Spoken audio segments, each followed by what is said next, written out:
تو کیا تم نے مجھے معاف کر دیا؟ حنا نے سوال کیا۔ میری بات چھوڑو، میں تو ہر رات تمہارے انتظار میں گزارتا تھا۔ اگر اماں تمہیں معاف کر دیں تو ٹھیک ہے، ورنہ میرے گھر میں تمہاری کوئی جگہ نہیں۔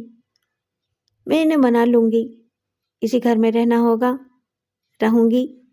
میری ماں کو کوئی دکھ یا تکلیف نہیں پہنچاؤ گی، کیونکہ وہ پہلے ہی میرے حوالے سے صدمات جھیل چکی ہیں۔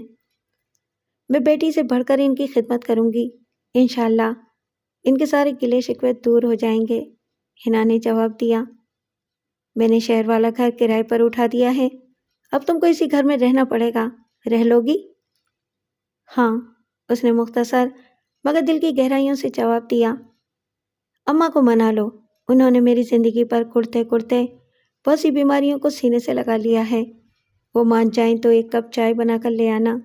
یہ کہہ کر جمال نے سگریٹ کے پیکٹ سے ایک سگریٹ نکالا ہی تھا کہ حنا نے سگریٹ اور ڈبیا چھین کر ڈسٹ بن میں پھینک دی۔ آج سے سگریٹ ختم، بس میں تم پر پابندی تو ضرور لگا سکتی ہوں نا؟ تمہیں اس ڈبیا پر کینسر زدہ سگریٹ نوش کی تصویر سے ڈر بھی نہیں لگتا؟ یہ کہہ کر وہ جانے کے لیے اٹھ کھڑی ہوئی۔ میں امی کو مناتی ہوں، وہ بہت اچھی ہیں، 1 منٹ میں مان جائیں گی۔ سنو، جمال نے اس کو پکارا۔ جی، اس نے مڑ کر جواب دیا۔ تمہاری روٹ کٹ جانے سے 1 دن پہلے میں پرپل کلر کی لپسٹک لایا تھا، تمہیں دے نہ سکا، وہ سامنے الماری کے اوپر والے خانے میں رکھی ہے، لگا لینا۔ تمہیں تو شاید اب بھی یہ کہنے میں مشکل ہے کہ آئی لو یو جمال، وہ روندی ہوئی آواز میں بولی اور پلٹ کر جمال کے کاندھے پر سر رکھ دیا۔ اس لمحے اس کی نم آلود آنکھوں میں تھنک کے سارے رنگان بسے تھے۔